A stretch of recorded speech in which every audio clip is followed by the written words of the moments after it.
আল্লাহু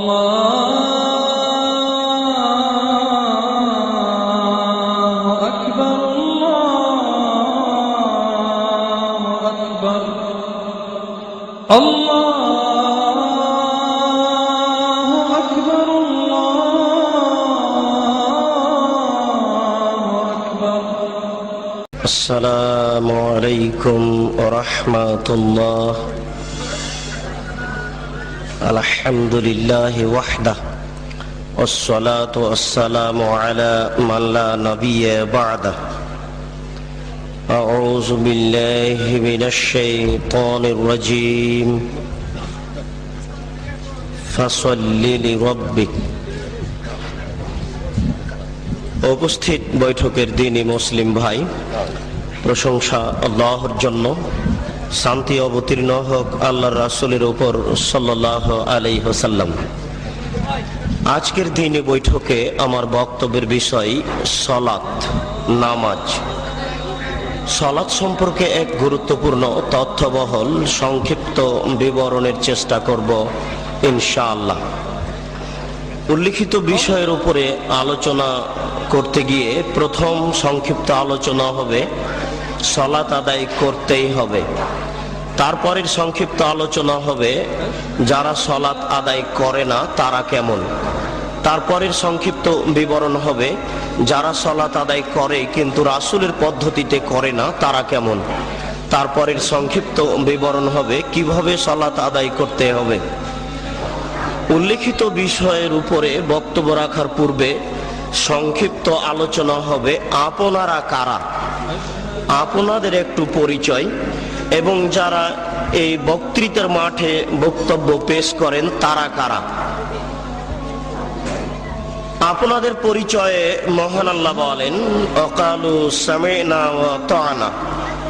শ্রোতা হচ্ছে ওরাই যারা শোনে ও মানে। শুনে মানতে হয়, এটা নীতি। এই জন্যই হক কথা শুনতে হয়। আল্লাহ তাআলা আপনাদের ব্যাপারে বলেন, ফাসআলু আহলা যিকরি ইন কুনতুম লা তা'লামুন বিল বায়িনাতি ওয়াজ জুবুর। হে দুনিয়ার অজানা মানুষ, তোমরা জানা মানুষের নিকটে জানো প্রমাণ সহকারে। আপনাদের এখানে আল্লাহ তাআলা দুইটি খুব গুরুত্বপূর্ণ কথা বলেছেন। তার একটি কথা হচ্ছে যাকে দাওয়াত দিয়েছেন তাকে জানা হতে হবে।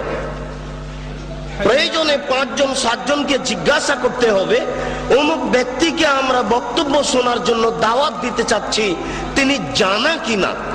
কেননা আল্লাহ তাআলা আপনাদেরকে বলছেন যে জানা মানুষের নিকটে জানতে হবে। দ্বিতীয় যেটা আল্লাহ আপনাদের বলেছেন সেটা হচ্ছে প্রমাণ সহকারে জানতে হবে।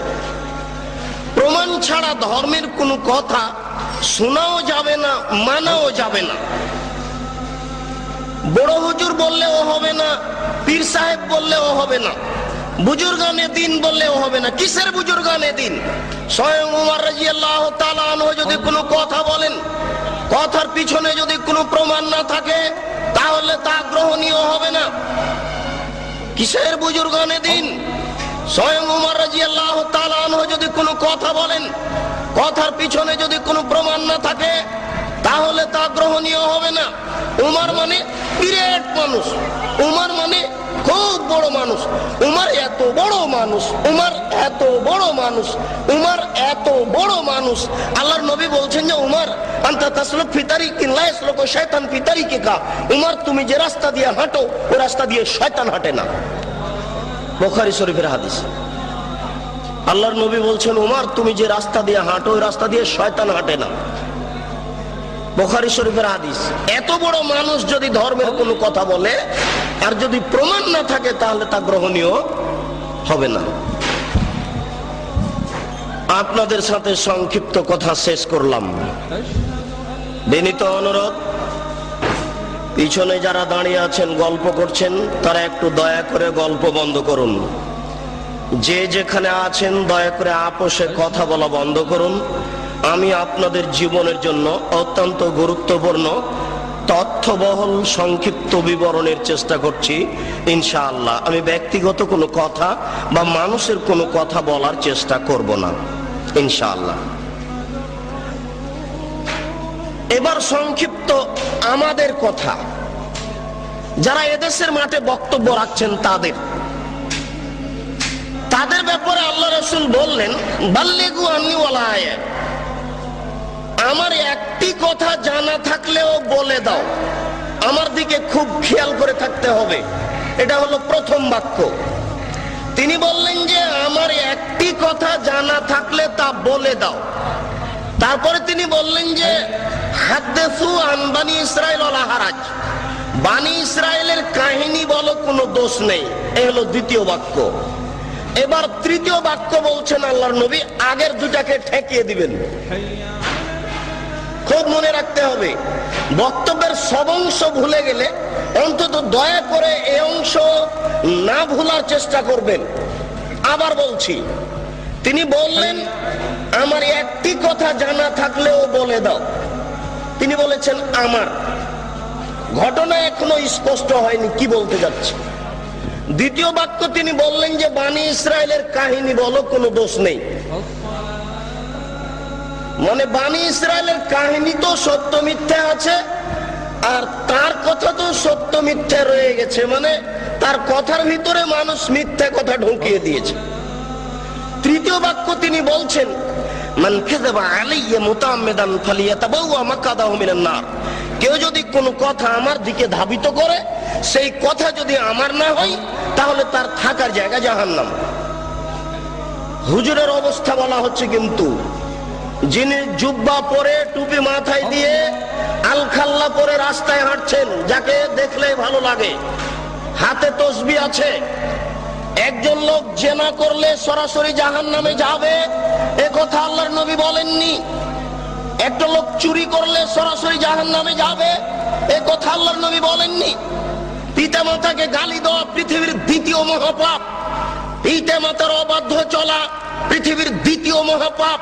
এরপরেও যদি মানুষ পিতামাতার অবাধ্য চলে, সরাসরি লোকটা জাহান্নামে যাবে, এ কথা আল্লাহর নবী বলেননি।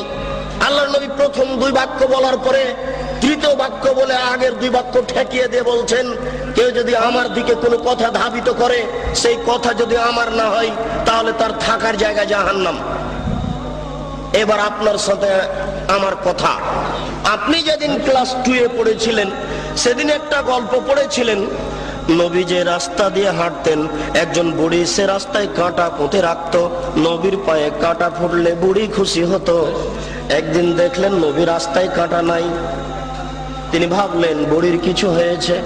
তিনি বুড়ির বাড়ি গেলেন, দেখলেন সত্যিকারই অসুস্থ। তিনি পরিচর্যা করলেন, বুড়ি ভালো হয়ে গেল। ঘটনা যে মিথ্যা?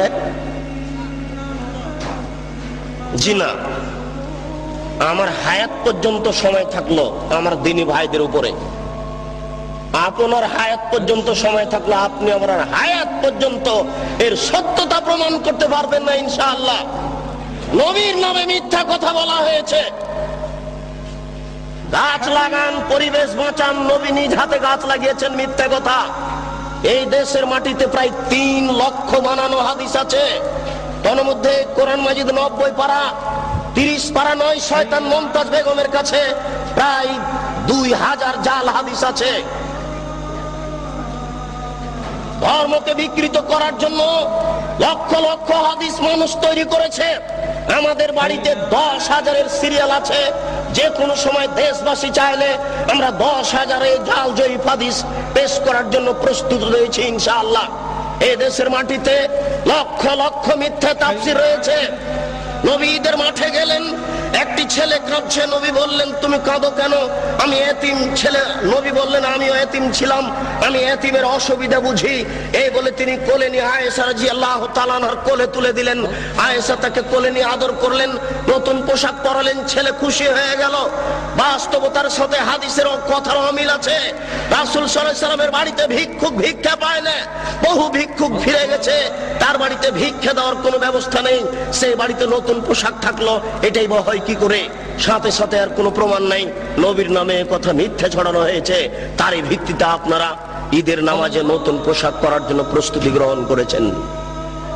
আপনার স্ত্রীর বিস্কান শাড়ি শোকেজে থাকার পরেও ঈদের দিন নতুন শাড়ি কেনার জন্য জোরালো প্রস্তাব পেশ করেছে আপনার সামনে। এটা মিথ্যা তথ্য, মিথ্যা শরীয়ত চলছে। এই দেশের মাটিতে অসংখ্য মিথ্যা কথা আছে। আপনি যেদিন মেট্রিক পরীক্ষা দিয়েছিলেন 40টা হাদিস মুখস্থ করেছিলেন, তার একটি হাদিস হচ্ছে হুব্বুল মিনাল ঈমান, দেশকে ভালোবাসা ঈমানের অঙ্গ। এটা হাদিস নয়।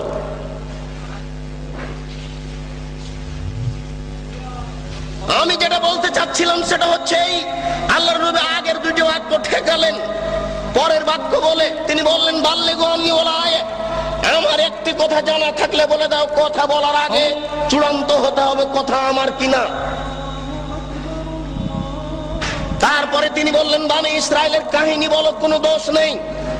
বনি ইসরায়েলের কাহিনীও সঠিক কিনা এটা চূড়ান্ত হতে হবে। এই দেশের মাটিতে অসংখ্য বনি ইসরায়েলের কাহিনী পেশ করা হয়েছে। আইয়ুব আলাইহিস সালামের স্ত্রী রাহমা মাথার চুল কেটে দিয়েছিলেন, ধরা পড়েছিলেন, ইতিহাস মিথ্যে। আইয়ুব আলাইহিস সালামের শরীরে পোকা হয়েছিল, এই তাফসীর মিথ্যে। বনি ইসরায়েলের কাহিনী চলবে না। অসংখ্য মিথ্যা তাফসীর রয়েছে। ইব্রাহিম আলাইহিস সালাম 3 দিন 300 উট জবে করেছিলেন, এই তাফসীর মিথ্যে। ইব্রাহিম আলাইহিস সালাম ছেলেকে কুরবানি করার সময় চোখে কাপড় বেঁধেছিলেন, এই তাফসীর মিথ্যে। ইউসুফ আলাইহিস সালামের সাথে জুলাইখার বিবাহ হয়েছিল, এই তাফসীর মিথ্যে। দাউদ আলাইহিস সালাম জনৈক মহিলার প্রেমে পড়েছিলেন, এই তাফসীর মিথ্যে। হারুত মারুত দুইজন ফেরেশতা জোহরা নামক মেয়ের প্রেমে পড়েছিল, এই তাফসীর মিথ্যে।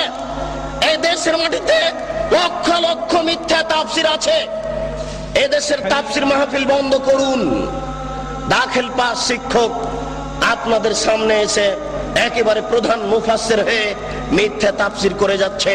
এই তাফসীর মাহফিল বন্ধ করুন। পেশাজীবী বক্তাদের বক্তব্য বন্ধ করুন। সিজনাল বক্তব্য বন্ধ করুন। শরীয়ত বাঁচানোর চেষ্টা করুন। 12 মাস বক্তব্য চলবে, বর্ষার সিজনেও চলবে। এটাই শরিয়ত। কোরআন এবং সহিহ হাদিস ভিত্তিক আলেম ওলামা এই দেশের মাটিতে দিন প্রচার করবে, এটাই শরীয়ত। শীতকালীন মৌসুমকালীন এদেশের বক্তা পেশাজীবী হিসেবে তার জীবিকা নির্বাহের উদ্দেশ্যে আপনাদের সামনে মিথ্যা কথা বলে সকালে টাকা নিয়ে বিদায় হবে, আপনারা তাদেরকে সম্মান সহকারে বিদায় করবেন। এটা আপনাদের দিনের অপমান করা হচ্ছে। বিচারের কাঠ গড়াতে যেদিন জবাব দিতে হবে সেদিন বুঝতে পারবেন শরীয়ত মিথ্যা কাকে বলে। আপনি একজন তার সহযোগী। আল্লাহ রাসূল আমাদেরকে বললেন এই 3টি বাক্য। পরের একটি বাক্য আল্লাহ রাসূল আমাদের লক্ষ্য করে বলেন কাফা বিল মারই কাযিবান ওয়া ইউহাদ্দিসু বিকুল্লি মা সামিআ। একজন মাওলানার মিথ্যুক হওয়ার জন্য এতটুকুই যথেষ্ট, শরীয়তের কোনো কথা তদন্ত না করে বলবে। একজন মাওলানা সাহেবের মিথ্যুক হওয়ার জন্য এতটুকুই যথেষ্ট, একটা শরীয়তের কোনো কথা তদন্ত না করেই বলবে। একজন মাওলানা সাহেবের মিথ্যুক হওয়ার জন্য এতটুকুই যথেষ্ট, শরীয়তের কোনো কথা তদন্ত না করেই বলবে। জনৈক মাওলানা সাহেব বলছেন আল্লাহর নবী কোনো বাচ্চার মাথায় হাত দিলে সেই বাচ্চার মাথা থেকে আতরের সেন্ট ছড়িয়ে পড়তো। মিথ্যা কথা। জি না, এরকম তো ঘটেনি কোনোদিন। না, রাসূলের নামে এই কথা তো ছড়ানো যাবে না। যে কোনো কথা, যে কোনো কাহিনী আমরা জানি আস্তাগফিরুল্লাহাল্লাযী লা ইলাহা ইল্লা হুয়াল হাইয়ুল কাইয়্যুম ওয়া তুবু ইলাইহি, ক্ষমা চাওয়ার এই দোয়া। আস্তাগফিরুল্লাহি রাব্বি মিন কুল্লি যামবি ওয়া তুবু ইলাইহি, আস্তাগফিরুল্লাহি রাব্বি মিন কুল্লি যামবি ওয়া তুবু ইলাইহি। এই দোয়া তো খুঁজে পাওয়া যায় না, রাসূলের নামে আসলো কি করে? কে জবাব দিবে? ঢাকা শহরের বংশালী হচ্ছে আহলে হাদিসের মূল ভিত্তি। বংশালের সুযোগ্য জ্ঞানী মানুষই জবাব দিবে। জবাবের জন্য ঢাকা বংশালী দায়ী মূলত, আমি এটাই মনে করি। এখানে আহলে হাদিসের মাদ্রাসা আগে স্থান পেয়েছে। বংশালের মানুষেরাই ঢাকা শহরে আগে থেকে ভিত্তি স্থাপন করেছে। আমরা গ্রাম প্রত্যন্তল থেকে একেবারে পল্লী এলাকা থেকে বংশালে যখন পৌঁছি তখনই মনে করি আহলে হাদিস অধ্যুষিত এলাকায় পৌঁছেছি। এটা আমাদের গৌরবের বিষয়। বংশালের বড় বড় সুবিজ্ঞ মানুষ এর জবাব দিবে। যেই দিন বুদ্ধি হয়েছে সেই দিন থেকে দেখেছি একফিরুল্লাহু লানা ওয়া লাকুম সালাম দেওয়ার সময় দোয়া পড়ে আসি। আমার শিক্ষক চাচা মক্তবে মসজিদে আমাদের কি পিটিয়ে এই দোয়া মুখস্থ করিয়ে নিয়েছেন। এই দোয়ার ভিত্তি কোথায়? কে জবাব দিবে? জবাব দিবে কে? জবাব দেওয়ার জন্য কে প্রস্তুত রয়েছে? আমি সংক্ষিপ্ত আকারে বলে যাচ্ছি, এদেশের এক শ্রেণীর আলেম ধর্ম বিকৃত করছে। আপনারা এটা বিশ্বাস রাখেন, তাহলে আপনারা হক পাওয়ার চেষ্টা করবেন। মাছ দিয়ে ভাত খায় মানুষ, কাঁটা ফেলে খায়। বুদ্ধি আছে, কাঁটা সহ খায় না। অতএব শরীয়ত যেটুকু জানতে চাইবে, যেটুকু জানতে হবে, সেটুকু প্রমাণ সহকারে জানতে হবে। আমরা শুনেছি আমাদের মা চাচারা গ্রামে বলতেন যে, এই শোনো, তোমরা মহিষের কুরবানি দিও না, মহিষের গায়ে লোম কম। গরুর কুরবানি দাও, গরুর গায়ে লোম বেশি। কেন? প্রত্যেক লোম সমান এক নেকি হবে। মিথ্যা কথা, নবীর নামে মিথ্যা কথা ছড়ানো হয়েছে, জাল হাদিস। এ জবাব দিবে কিয়ামতের মাঠে। নেকির পাল্লাই এই কুরবানির গরু, নাড়ি ভুঁড়ি সবকিছু ওই নেকির পাল্লাই চাপিয়ে দেওয়া হবে। এই হাদিস আমাদেরকে শোনানো হয়েছে। এই হাদিস মিথ্যে, এর জবাব কে দিবে? গরু দিয়ে, উট দিয়ে আকিকে চলে না। এই হাদিস মিথ্যে, এটা জাল হাদিস, রাসূলের উপরে এটা বানিয়ে ছড়ানো হয়েছে। এর জবাব কে দিবে? বাচ্চার কানের পাশে আজান দিতে হবে, কথা সত্য। ডান কানে আজান দিতে হবে, বাম কানে একামত দিতে হবে। এ হাদিস মিথ্যে, রাসূল এ কথা বলেননি। এই হাদিসের জবাব কে দিবে? মায়ের দিকে সুনজরে তাকালে কবুল হজের সমান নেকি হয়। এ হাদিস মিথ্যে। মায়ের পায়ের নিচে জান্নাত, এ হাদিস সত্য। মায়ের পায়ের নিচে জান্নাত, এ হাদিস ঠিক। মায়ের পায়ের নিচে জান্নাত, এ হাদিস ঠিক। বাপ মায়ের নিকটে বাপ মায়ের দিকে সুনজরে দেখলে কবুল হজের সমান নেকি হবে। এ হাদিস রাসূলের উপরে মিথ্যা আরোপ করা হয়েছে। এই জবাব কে দিবে? এই জন্য মনে রাখবেন, রাসূল সাল্লাল্লাহু আলাইহি ওয়াসাল্লাম একদা যাচ্ছিলেন মেরাজে জিবরাইল আলাইহিস সালামের সাথে। তিনি দেখলেন কতগুলি লোকের জিহ্বাকে আগুনের কেঁচি দিয়ে কেটে দেওয়া হচ্ছে। কতগুলি লোকের জিহ্বাকে আগুনের কেঁচি দিয়ে কেটে দেওয়া হচ্ছে। আল্লাহর নবী বললেন, মান হাওলায়ে? জিবরাইল, এরা কারা যাদের জিহ্বা কেটে দেওয়া হচ্ছে? জিবরাইল আলাইহিস সালাম বলেন, হাওলায়ে খুতবাইন উম্মাতিক, এরা হচ্ছে আপনার উম্মতের বক্তা, যারা বক্তৃতা করে বেড়াতো, তাদের জিহ্বা আগুনের কেঁচি দিয়ে কেটে দেওয়া হচ্ছে। কি বুঝলেন? কি বুঝলেন? আর আমি কি বুঝালাম? বুখারী শরীফের এক হাদিসে এসেছে, আল্লাহর নবী বলছেন, ইয়াউমুল কিয়ামত, মাওলানা সাহেবকে কিয়ামতের মাঠে জাহান্নামে নিয়ে যাওয়া হবে। জাহান্নামে নিক্ষেপ করার সাথে সাথে তান্দালে কক্তাবহু, মাওলানা সাহেবের নাড়ি ভুঁড়ি সব ঝরে পড়ে যাবে। মাওলানা সাহেব ঘুরতে থাকবে তার নাড়ি ভুঁড়ির চতুর্দিকে। আপনারা তো শহরের মানুষ, বুঝতে পারবেন কিনা, আমরা তো পল্লীর মানুষ, এ কথা খুব ভালো বুঝি। ধান মাড়ার সময়তে, গরুর পায়ে ধান মাড়ার সময়তে গরু ধানের উপরে এইভাবে ঘুরে। ধান মাড়ার সময়তে, ধান গাছ থেকে ঝরানোর সময়তে গরু ওই ধানগুলির ওপরে যেভাবে ঘুরে, মাওলানা সাহেব তার নাড়ি ভুঁড়ির চতুর্দিকে ঘুরবে। ফাজতামা আলাইহা আহলুন নার, জাহান্নামীরা সেখানে জমা হয়ে বলবে, মালাক, খবর কি হুজুর, আপনার কেন এই অবস্থা? আনতা তা'মুরুনা বিল মারুফ ওয়া তানহা আনিল মুনকার। হুজুর, আপনি তো আমাদের ভালো কথা বলছিলেন, মন্দ থেকে নিষেধ করছিলেন, হুজুর আপনার অবস্থা কেন এরূপ? হুজুর তখন বলবেন, কি বলি, আমরুকুম বিল মারুফ ওয়া লা আতিহি, আমি যে ভালো বলেছি, ভালো করিনি যে। অত হুজুর ভালো করেননি, এর প্রমাণ নিবেন। মিথ্যা কথা বলে ধর্ম প্রচার করে হুজুর। হুজুরকে সকালে 10,000 টাকা দিতে হয়। শতকরা 95 জন বক্তা মিথ্যুকে দেশের মাটিতে আমি ভাঙাচুরা ভিত্তে দ্বারা যা তদন্ত চালিয়েছি, তাতে আমার বুঝ শতকরা 95 জন বক্তা মিথ্যুকে দেশের মাটিতে মিথ্যা কথার ভিত্তিতে দিন প্রচার করছে। আপনাকে সজাগ সোচ্চার হতে হবে, নইলে এই হুজুরেরা ইসলামের গায়ে, ধর্মের গায়ে আগুন লাগিয়ে দিয়েছে। ধাঁধা ধাঁধা করে ধর্ম চলছে। আপনি এখন কি করবেন? আজও যদি ঢাকা শহরে খাঁটি ফার্নিচার কিনতে যান, ভালো কাঠের ফার্নিচার পাবেন, টাকা বেশি লাগতে পারে। আজও যদি খাঁটি সরিষার তেল কিনতে চান, তাহলে পাবেন, টাকা বেশি লাগতে পারে। কিন্তু খাঁটি ধর্ম যদি পেতে চান, তাহলে সহজ নয়, খুব জটিল। জিজ্ঞাসা করলে বলবে বড় হুজুর বলেছেন, পীর সাহেব বলেছেন, বুজুর্গানে দিন বলেছেন, এই বলেই চলবে। বুজুর্গানে দিনের দোহাই দিয়ে ধর্ম চলে না।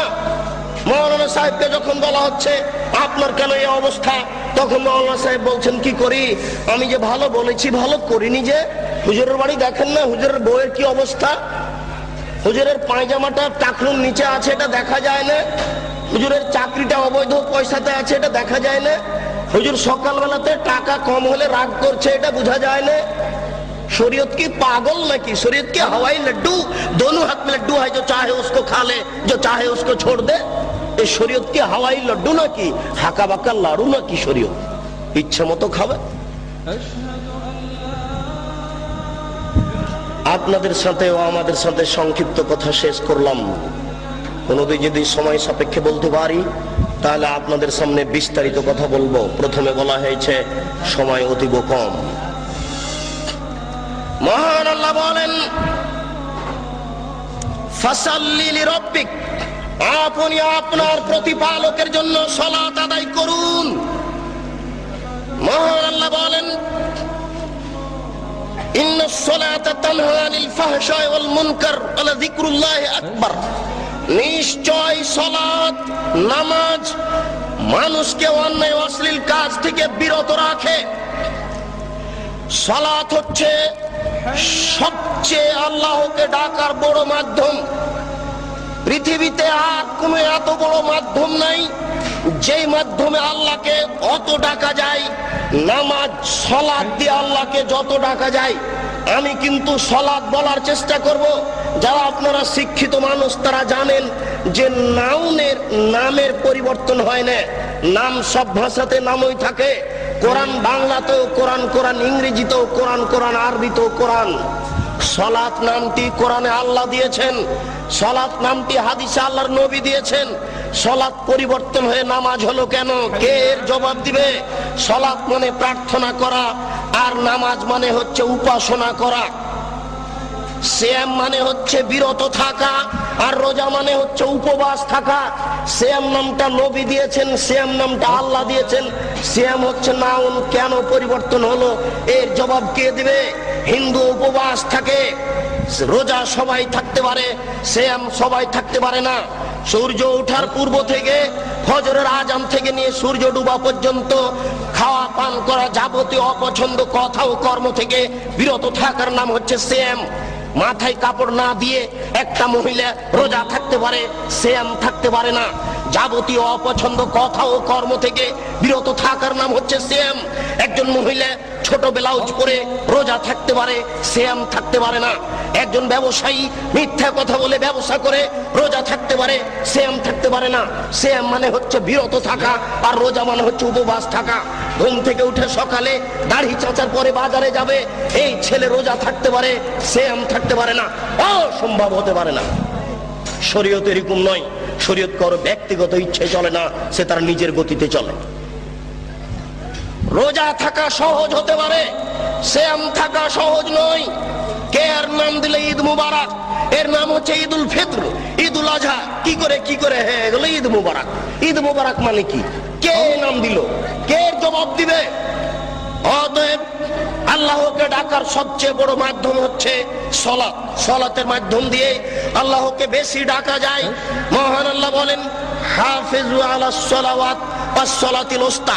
তোমরা 5 ওয়াক্ত সালাতকে ঠিক মতো আদায় করো, বিশেষভাবে আসরের সালাতকে ঠিক মতো আদায় করো। নবী করিম সাল্লাল্লাহু আলাইহি সাল্লাম যখন মুআয ইবনে জাবালকে পাঠালেন ইয়ামান দেশে, তখন তিনি বললেন, মুআয মনে রাখো, ইন্নাকা তাতি আহলা কিতাবিন, তুমি যাচ্ছ ইহুদি খ্রিস্টানদের নিকটে দ্বীন প্রচার করতে। ফাদহুম ইলা শাহাদাতি লা ইলাহা ইল্লাল্লাহ। সর্বপ্রথম তুমি মানুষকে বলো আল্লাহ ব্যতীত কোনো মাবুদ নেই, মুহাম্মদ আল্লাহর রাসূল। মানুষকে সাক্ষী দিতে হবে আল্লাহ ব্যতীত কোনো মাবুদ নাই। সংক্ষিপ্ত সময়ের কারণে আপনার কাছে আমি কিছু বলে যেতে পারছি না। আমি সাক্ষ্য দিচ্ছি আল্লাহ ব্যতীত কোনো মাবুদ নাই। এ কথা বাংলাদেশের লোকেরা বুঝে না, সৌদি আরবের লোকেরা বুঝেছিল। সৌদি আরবের লোকের মাবুদ ছিল 360 জন। সৌদি আরবের লোকের নকল আল্লাহ ছিল 360 জন। মুহাম্মদ সাল্লাল্লাহু আলাইহি সাল্লাম বলেছিলেন, না 360 জন মাবুদ চলবে না, একজন উপরে আছে তাকে মানতে হবে। তখন আত্মীয় স্বজন বলেছিল, এ কি যেমন তেমন বদ, এ কি যেমন তেমন খারাপ। আরে ইহুদি খ্রিস্টানরা তো অন্তত 3 জন মাবুদ মানে, এ বলছে যে 3 জনও নয়, মাত্র একজন সপ্তম আকাশের উপরে থাকে। এটা কি সহ্য করা যায়? একে হত্যা করতে হবে, নইলে বন্দী করতে হবে, নইলে দেশ থেকে তাড়িয়ে দিতে হবে। যে কোনো একটা সিদ্ধান্ত নিতে হবে। তিনি বলেছিলেন লা ইলাহা ইল্লাল্লাহ। তারা বুঝেছিল, আমি বুঝতে পারি না। আমি সাক্ষ্য দিচ্ছি আল্লাহ ব্যতীত কোনো মাবুদ নাই। আমি সাক্ষ্য দিচ্ছি আল্লাহ ব্যতীত কোনো মাবুদ নাই, এই কথা বলার পরে আপনার বাড়িতে যত মূর্তি সাজানো আছে এগুলো একটা রাখা যাবে না। আপনার বোকা স্ত্রী শোকে যে মূর্তি সাজিয়ে রেখেছে, ছবি সাজিয়ে রেখেছে, একটা চলবে না। যদি আপনি রাখেন তাহলে আমি সাক্ষ্য দিচ্ছি আল্লাহ ব্যতীত কোনো মাবুদ নাই, এটা টিকবে না। গোলাপ শাহের মাজার টিকবে না। আমি সাক্ষ্য দিচ্ছি আল্লাহ ব্যতীত কোনো মাবুদ নাই, এই কথা বললে এই কবর টিকে না, উঁচু কবর টিকে না, বাঁধা কবর টিকে না, ছবি মূর্তি টিকে না, কোনো দিবস পালন করা টিকে না, হ্যাঁ দেখে মানুষের ভাগ্য পরীক্ষা করা টিকে না, কোন প্রকার শিরক টিকে না। আমি সাক্ষ্য দিচ্ছি মুহাম্মদ সাল্লাল্লাহু আলাইহি ওয়াসাল্লাম তার রাসূল, এই কথা বললে নিজ ইচ্ছায় কোনো ধর্ম চলে না। আপনি দান করলেন, মাওলানা সাহেব বললেন নারায়ে তাকবীর, মারহাবা, আল্লাহু আকবার, জি না, অসম্ভব চলবে না, এটা হুজুরের সুন্নাত। আর রাসূলের সুন্নাত হচ্ছে কেউ যদি হুজুরের হাতে দান করে তাহলে হুজুরকে বলতে হবে আল্লাহুম্মা সাল্লি আলাইহি আল্লাহুম্মা বারিক আলাইহি, এটা রাসূলের দেওয়া সুন্নাত। মুফাসসির সাহেব বলেন লা ইলাহা ইল্লাল্লাহ। মুফাসসির সাহেবের কি স্টাইল, বলতে বলতে মুফাসসির সাহেব একবার বলছেন কি তার ঢং, লা ইলাহা ইল্লাল্লাহ মুহাম্মাদুর রাসূলুল্লাহ, মুহাম্মদ রাসূলুল্লাহ তো জিকিরের সাথে লাগিয়ে দিচ্ছেন। মুফাসসির সাহেবের এটা জানা নাই যে জিকির হচ্ছে লা ইলাহা ইল্লাল্লাহ। আল্লাহ রাসূল বলেছেন আফজালু যিকরি লা ইলাহা ইল্লাল্লাহ ওয়া আফজালু দুআ আলহামদুলিল্লাহ, সবচেয়ে উত্তম জিকির হচ্ছে লা ইলাহা ইল্লাল্লাহ। এই পর্যন্ত শেষ। না, আমি বুঝাতে পারছি না, আমি মনে হয় আপনাদের বুঝাতে পারছি না, আমি স্পষ্ট নই, আমি কিন্তু চাঁপাই নবাবগঞ্জের মানুষ, এই হিসেবে আমার ভাষা আপনার কাছে কিছুটা অস্পষ্ট থেকে যেতে পারে। আপনার দিকে লক্ষ্য করে আমি পূর্ণ বুঝাতে পারছি কিনা এতে আমি সন্দেহের মধ্যে রয়েছি। আমি যদি পূর্ণ বুঝাতে না পারি তাহলে আমি সফলতা অর্জন করতে পারছি না। আমি বলছি লা ইলাহা ইল্লাল্লাহ মুহাম্মাদুর রাসূলুল্লাহ জিকিরে চলবে না, এটা প্রথম অন্যায়। দ্বিতীয় অন্যায়, তিনি জোরে বললেন কেন? তিনি জোরে বলতে বললেন কেন? আল্লাহ বলছেন চুপে বলো, নবী বলছেন চুপে বলো, আর মুফাসসির সাহেব বলছে জোরে বলো। এখন আপনারা কি করবেন দেখি? বংশালের বুদ্ধিমান মানুষ, সচেতন মানুষ, অর্থশীল মানুষ কি বলেন? আল্লাহ বলছেন চুপে বলতে হবে, বাধ্য। আল্লাহর নবী বলছেন চুপে বলতে হবে, বাধ্য। হুজুর বলছেন আরো জোরে বলেন, আপনি কি করবেন? অতএব রাসূলের সুন্নাত অনুপাতেই চলা ছাড়া কোনো গত্যন্তর নেই। নবী করিম সাল্লাল্লাহু আলাইহি সাল্লাম বললেন মুআজ, শোনো, তারা যদি এটা মেনে নেয় তাহলে তুমি বলো ইন্নাল্লাহ কাদ ফারাজ আলাইহিম খামসা সালাওয়াতিন ফিল ইয়াউমি ওয়াল লাইলা, 24 ঘন্টায় আল্লাহ তাআলা 5 ওয়াক্ত সালাত নামাজ ফরজ করেছেন। 5 ওয়াক্ত সালাত আদায় করতে হবে। সংক্ষিপ্ত বিবরণে বুঝলাম আল্লাহ তাআলা সালাত ফরজ করেছেন, নবী সালাত ফরজ করেছেন, সালাত আদায় করতেই হবে। ওযু করে নামাজ পড়তে হয়, পানি পাওয়া যায় না, বিনা ওযুতেই সালাত আদায় করতে হবে। পানিও নাই, মাটিও নাই, বিনা ওযুতে বিনা তায়াম্মুমে সালাত আদায় করতে হবে। পরিষ্কার কাপড় পরে সালাত আদায় করতে হয়। পরিষ্কার কাপড় নেই, যেই কাপড়ে পেশাব পায়খানা লেগে আছে, যেই প্যান্টে পেশাব লেগে আছে, আর কোনো পরিষ্কার কাপড় নেই, এই পেশাবওয়ালা কাপড়েই সালাত আদায় করতে হবে। পরিষ্কারও নেই, অপরিষ্কারও নেই, কোনো কাপড়ই নেই। ইরাকের কারাগারে ওই শয়তানেরা উলঙ্গ করে রেখেছে ওই মুসলমান ভাইকে, ও এখন এই উলঙ্গ অবস্থাতেই সালাত আদায় করবে, এটাই রাসূলের আদেশ। একজন মহিলা ও পুরুষ পরিষ্কার কাপড় পরে সালাত আদায় করবে। পরিষ্কার নেই, অপরিষ্কার কাপড় পরে সালাত আদায় করবে। পরিষ্কারও নেই, অপরিষ্কারও নেই, কোনো কাপড়ই নেই, উলঙ্গ নগ্ন অবস্থায় সালাত আদায় করবে, করতেই হবে। পশ্চিম দিকে মুখ করে সালাত আদায় করতে হয়। পশ্চিম বুঝা যায় না, বিনা পশ্চিমে সালাত আদায় করতে হবে। শত্রু তাড়া দিয়েছে, দৌড়ানো অবস্থায় সালাত আদায় করতে হবে। দাঁড়িয়ে সালাত আদায় করতে হয়, দাঁড়িয়ে থাকা যায় না, বসে সালাত আদায় করতে হবে। বসে থাকা যায় না, শুয়ে, বিছানায় শুয়ে সালাত আদায় করতে হবে, করতেই হবে। সালাত আদায় করতে হবে না এরকম কোন পরিস্থিতি অন্তত পুরুষের জন্য নেই। মহিলার জন্য দুই একদিন কিছুদিন আছে, পুরুষের জন্য এরকম কোনো সময় নাই যে সময়ে সালাত আদায় করতে হবে না, এরকম কোনো পরিস্থিতি নেই। মাওলানা আশরাফ আলী থানভী হানাফি রাহিমাহুল্লাহ একটা ফতোয়া দিয়েছেন, যদিচ ফতোয়াটি ঠিক হয়নি। তিনি বলছেন একজন মহিলার যদি অর্ধেক বাচ্চা প্রসব হয় আর অর্ধেক বাচ্চা প্রসব হতে যদি বাকি থাকে, তাহলে অর্ধেক বাচ্চা নিয়ে যদি নামাজের টাইম হয়ে যায় তাহলেও তাকে নামাজ পড়তে হবে। আমরা এভাবে বলিনি, আমরা বলেছি একজন মহিলার প্রসব বেদনা উঠেছে, প্রসব বেদনার সাথে সাথে যদি রক্তস্রাব সাদা কিছু ভেঙে আসে তাহলে তাকে সালাত আদায় করতে হবে না। প্রসব বেদনা উঠেছে এগুলি কিছু দেখা যায় না, তাহলে এই বেদনা অবস্থাতেও তাকে সালাত আদায় করতে হবে। এটাই শরীয়ত। আমি মনে হয় বুঝাতে পারলাম না। বলছিলাম এই সংক্ষিপ্ত বিবরণে যে কোনো মূল্যে সালাত আদায় করতে হবে। হে উপস্থিত বৈঠকের দিনই মুসলিম ভাই ও বোন, এই মাইকের আওয়াজ যতদূর পর্যন্ত যাচ্ছে সকল দিনই ভাই ও বোনকে বিনীতভাবে বলছি, দয়া করে আপনি একটু নিজের কাজের জন্য প্রস্তুতি গ্রহণ করুন। ভুল হচ্ছে, আপনার রাত্রি 2টা-3টায় ঘুমানো দেখে আমিও খুব কষ্ট পাই। দেখুন, জীব জন্তু পশু প্রাণী সবাই আল্লাহকে মূল্যায়ন করেন, সবাই আল্লাহকে দাম দেয়, কিন্তু আদম সন্তান আল্লাহর কোনো 5 পয়সা দাম দিতে চায় না।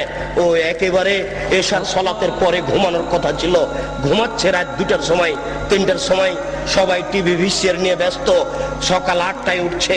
আল্লাহকে ডাকতে হবে, আল্লাহর কাছে কিছু চাইতে হবে, প্রার্থনা করতে হবে, ক্ষমা চাওয়ার কিছু কথা বলতে হবে, এটা কেউ পরোয়া করে না। বিবেচনা করা উচিত ছিল। সংক্ষিপ্ত বিবরণ, যারা সালাত আদায় করে না তারা কেমন? নবী করিম সাল্লাল্লাহু আলাইহি সাল্লাম বলেন, মান তারাকা সালাত মুতাআম্মিদান ফাকাদ কাফারা।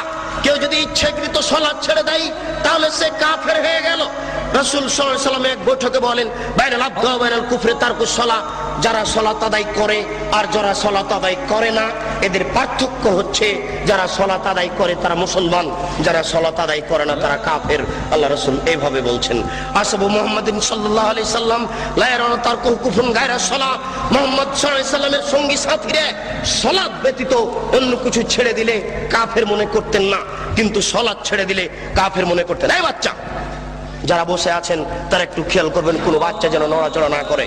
এমনকি আশেপাশে যারা আছেন তাদের প্রতি একটু খেয়াল করবেন, কোনো মানুষ যেন হাঁটাহাঁটি না করে। বিনীত অনুরোধ করছি, আপনার জরুরি প্রয়োজন থাকলে দয়া করে একটু সরে পড়ুন, আপনি একটু দূরে গিয়ে আপনার প্রয়োজন সারার চেষ্টা করুন।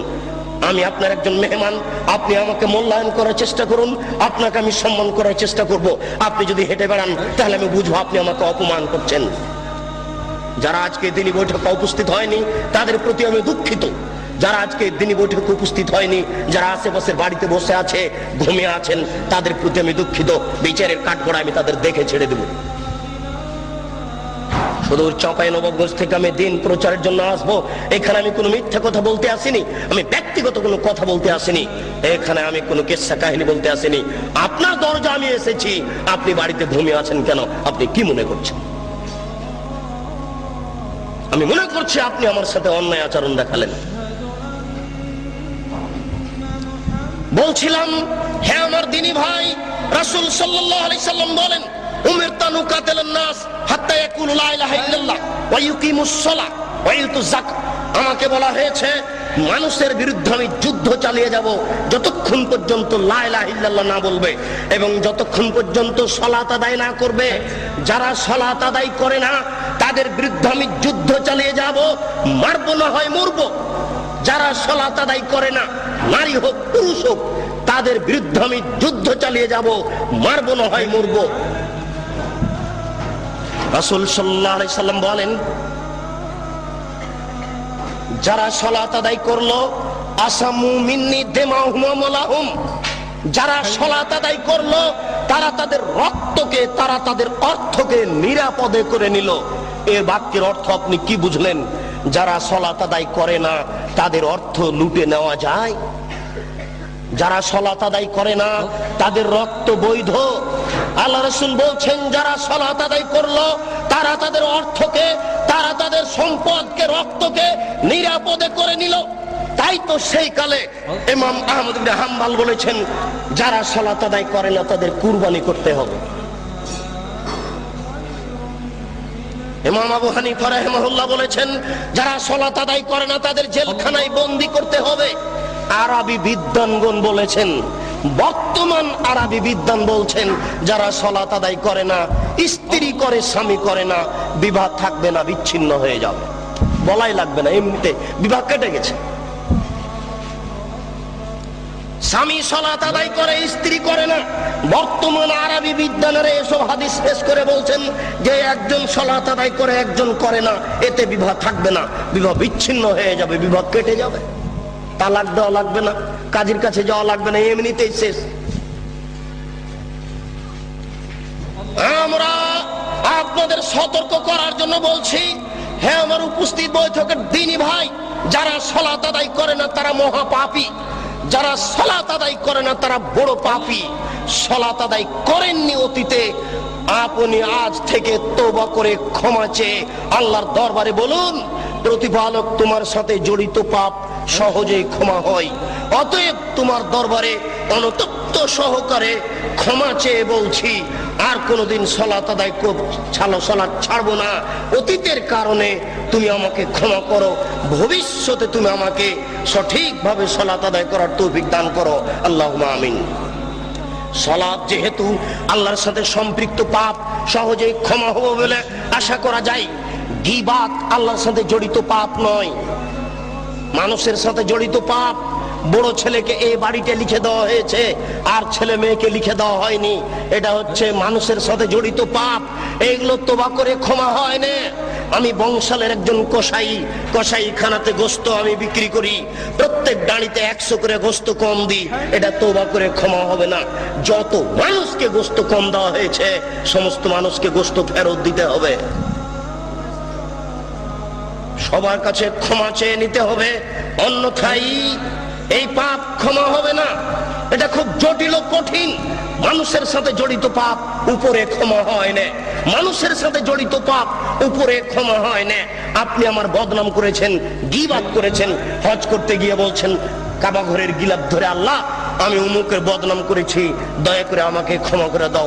আজীবন ক্ষমা চেয়ে আল্লাহ ক্ষমা করবেন না, এরকম পাপ তিনি ক্ষমা করবেন না ঘোষণা করে দিয়েছেন।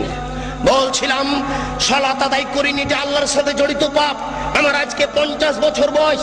আল্লাহর নবী বলেছেন সালাতের জন্য কোনো সময় নাই, ফরজ সালাতের জন্য কোনো সময় নেই। আমি প্রতিদিন সালাত আদায় করি। আজকে রাত্রে 2টায় ঘুমিয়েছি, ঘুম থেকে উঠে দেখছি যে সকাল 9টা বেজে গেছে। আমরা কিন্তু ছোট থেকে শুনেছি যে ফজরের সালাত যদি ছুটে যায় তাহলে পরের দিন ফজরের টাইমে পড়তে হবে, আর মধ্যখানে পড়া যাবে না। আল্লাহ নবী বলছেন জি না, যখনই স্মরণ হবে তখনই পড়ো, যখনই ঘুম ভাঙে তখনই পড়ো। যদি সকাল 9টায় ঘুম ভাঙে 9টায় ফরজ, ফজর 9টায়। যদি 7টায় ঘুম ভাঙে ফজর 7টায়। যদি সূর্য উঠার সময়তে ঘুম ভাঙে ফজর সূর্য উঠার সময়। আমি মনে হয় বুঝাতে পারছি না। ফরজ সালাতের কোনো সময় নেই। যখনই আপনি বুঝতে পেরেছেন যে আমার সালাত ছুটে গেছে, এটা তখনই আপনি পড়ুন, যখন সময় পেয়েছেন। যার জন্য আল্লাহ রাসূল বলছেন মুরু আওলাদাকুম বিসসালাত ওয়া মাবলু সাবঈ সিনিনা, তোমরা তোমাদের ছেলে মেয়েকে সালাত আদায় করতে বলো যখন তার বয়স 7 বছর। ওয়াজরিবুহুম আলাইহা ওয়া হুম আবনা 10 সিনিনা, পিটিয়ে সালাত আদায় করাও যখন তার বয়স 10 বছর। 10 মাস 10 দিন পেটে রাখতে পারলেই মা হওয়া যায় না, 2 বছর দুধ পান করালেই মা হওয়া যায় না, 5 বছর তেল কাজল দিয়ে মানুষ করলেই মা হওয়া যায় না, 14 বছর 20 বছর 25 বছর যাবত ছেলে মেয়ের পিছনে লক্ষ লক্ষ টাকা খরচ করলেই বাপ হওয়া যায় না। বাপের কাজ, মায়ের কাজ। 7 বছর বয়সেই ছেলেকে সালাত আদায়ের জন্য বলতে হবে, শিরক সম্পর্কে অবগত করতে হবে। বাড়িতে ঢুকলে সালাম দিয়ে বাড়িতে ঢুকতে হবে। কলিং বেলে যদি সালাম থাকে, কলিং বেলে আঙ্গুল দেওয়ার সময়তে বলতে হবে আসসালামু আলাইকুম।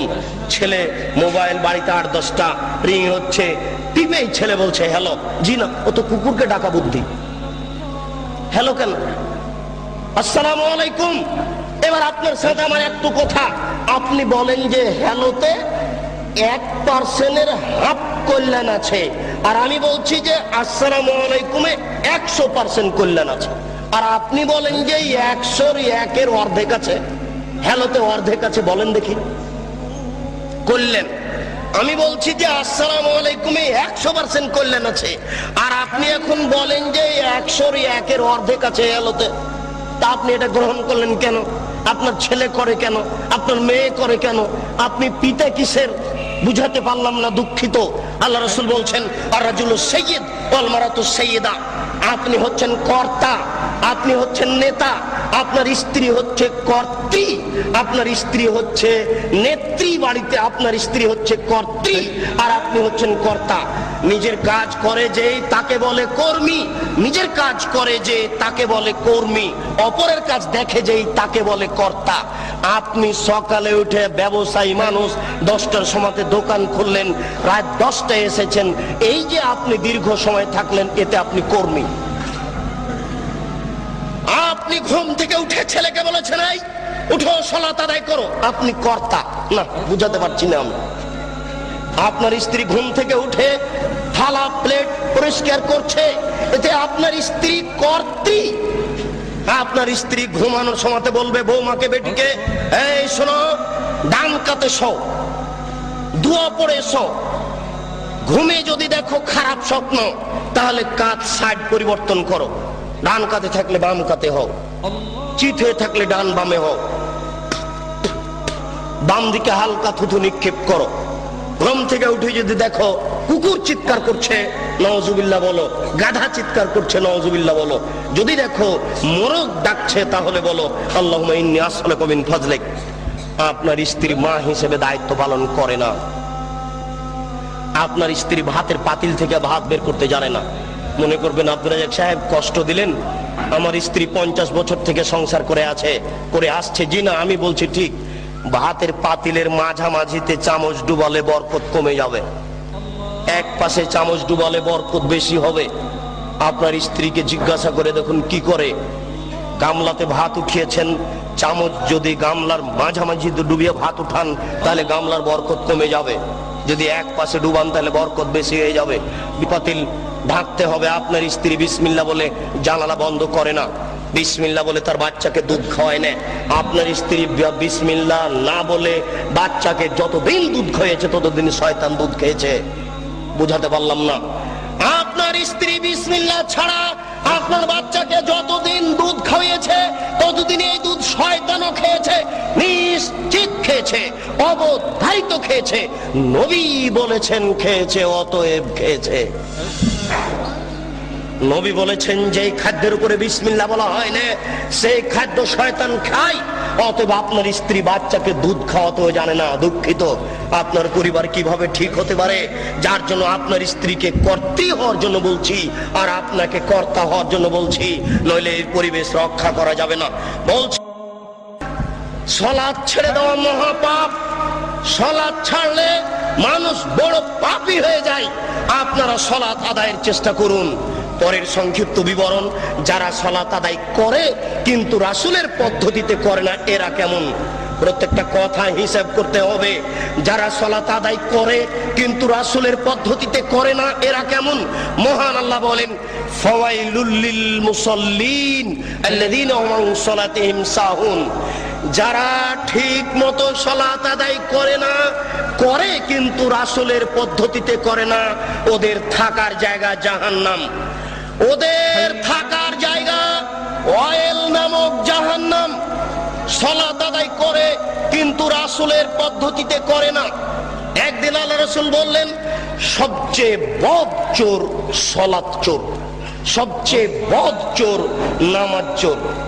টাকা চোরও চোর, গরু চোরও চোর, কিন্তু আল্লাহ রাসূল বলছেন না যে ও সবচেয়ে খারাপ চোর, সবচেয়ে নিকৃষ্ট চোর, সবচেয়ে বদ চোর, সবচেয়ে খারাপ চোর হচ্ছে সালাত চোর। সাহাবীরা বললেন, এ কি কথা আল্লাহ রাসূল? মানুষ কি সালাত চুরি করতে পারে? সালাত কি চুরি করা বস্তু? কি বলছেন আল্লাহর নবী, আমরা বুঝতে পারছি না। আল্লাহ রাসূল বললেন, যারা রুকু সিজদা ঠিক মতো আদায় করে না, এরাই হচ্ছে নামাজ চোর, এরাই হচ্ছে সবচেয়ে বদ চোর, এরাই হচ্ছে নিকৃষ্ট চোর। রুকু সিজদা ঠিক মতো আদায় না করলে সালাত হবে না। এক ব্যক্তি মসজিদে ঢুকে 2 রাকাত সালাত আদায় করলো। দেখেন পাশে এই কণ্ঠ আওয়াজটা আসলো কিসের? খুব খেয়াল করে থাকবেন আশেপাশে 2 জন দাঁড়িয়ে কোনো জায়গাতে যেন গল্প না করে। যে কোনো জায়গাতে 2 জন বসে গল্প করলে সে গল্প ভেঙে দেওয়ার চেষ্টা করুন। একজন মুসল্লি মসজিদে ঢুকে 2 রাকাত সালাত আদায় করে আল্লাহ রাসূলকে সালাম দিল। আল্লাহ রাসূল বললেন, সাল্লি ফাইন্নাকা লাম তুসাল্লি, এই তুমি সালাত আদায় করো, তুমি সালাত আদায় করনি। লোকটি আবার সালাত আদায় করলো, আল্লাহ রাসূলকে সালাম দিল। আল্লাহ রাসূল বললেন, সাল্লে, সালাত আদায় করো, ফাইন্নাকা লাম তুসাল্লি, তুমি সালাত আদায় করনি। আল্লাহ রাসূল, লোকটি আবার সালাত আদায় করলো, আল্লাহ রাসূলকে সালাম দিল। আল্লাহ রাসূল বললেন, সাল্লি, তুমি সালাত আদায় করো, ফাইন্নাকা লাম তুসাল্লি, তুমি সালাত আদায় করনি। তখন লোকটি বলছে, আল্লাহনি কাইফা উসাল্লি, আমি এর চেয়ে ভালো করে সালাত আদায় করতে পারবো না, কিভাবে সালাত আদায় করতে হবে তা বলে দেন। আমি আপনাকে বলছি, আল্লাহর নবী বললেন না যে তুমি তো সালাত আদায় করেছো কিন্তু খুব একটা ভালো হয়নি, এই জন্য ভালোভাবে করো, এইভাবে তিনি বললেন না। তিনি বলছেন যে তুমি সালাত আদায় করো, তুমি করনি, অথচ নগদ লোকটি 3 বার সালাত আদায় করেছে। না, আমি মনে হয় বুঝাতে পারলাম না। আল্লাহর নবী তাকে যদি বলতেন যে তুমি সালাত আদায় করেছো, খুব একটা ভালো হয়নি, তাহলে আমরা বুঝতাম যে কিছু নেকি পাবে। কিন্তু সরাসরি একবার না করে দিলেন, তুমি সালাত আদায় করোইনি। বোঝা যাচ্ছে সালাত আদায়ের পদ্ধতিতে ভুল হলে আল্লাহ নেকি দিবেন না, তা আল্লাহ রাসূল নাকচ করে দিয়েছেন। আলী রাদিয়াল্লাহু তাআলা আনহু বলেন, আল্লাহ রাসূল এক বৈঠকে বললেন, শোনো আলী, পূর্ব দিক থেকে কতগুলি লোক বের হবে, তারা এত বেশি সালাত আদায় করবে, তোমাদের সালাত তাদের কাছে কিছুই নয়। তুহকিরুনা সালাতাকুম মা সালাতিহিম, তোমরা তোমাদের সালাতকে তাদের সালাতের তুলনায় একেবারে কম মনে করবে। সিয়ামাকুম মা সিয়ামিহিম, তারা এত রোজা রাখে, এত সিয়াম পালন করে, তোমাদের সিয়াম, তোমাদের রোজা তাদের কাছে কিছুই নয়, তারা খুব বেশি বেশি সিয়াম পালন করে। আমালাকুম মা আমালিহিম, তোমরা তোমাদের তাসবিহ তাহলিল জিকির আজকার তাদের কাছে কিছুই নয়, তারা এত তাসবিহ তাহলিল করে, তাসবিহ দানা হাতে করেই থাকে, তাসবিহ দানায় তাসবিহ গুনলে নবীকে অপমান করা হবে। আঙ্গুলে তাসবিহ গণনা করতে হবে, প্রমাণে 4টি সহিহ হাদিস আছে। তার একটি সহিহ হাদিস হচ্ছে ডান হাতে তাসবিহ গণনা করতে হবে, তার একটি সহিহ হাদিস হচ্ছে আঙ্গুল বিচারের কাঠ গড়াতে কথা বলবে, আঙ্গুল বিচারের কাঠ গড়াতে বলবে, আল্লাহ আমার মাধ্যমে লোকটি তাসবিহ পাঠ করেছে, দয়া করে তুমি একে ক্ষমা করে দাও। তাসবিহ দানায় তাসবিহ গণনা করা রাসূলের সুন্নাত নয়।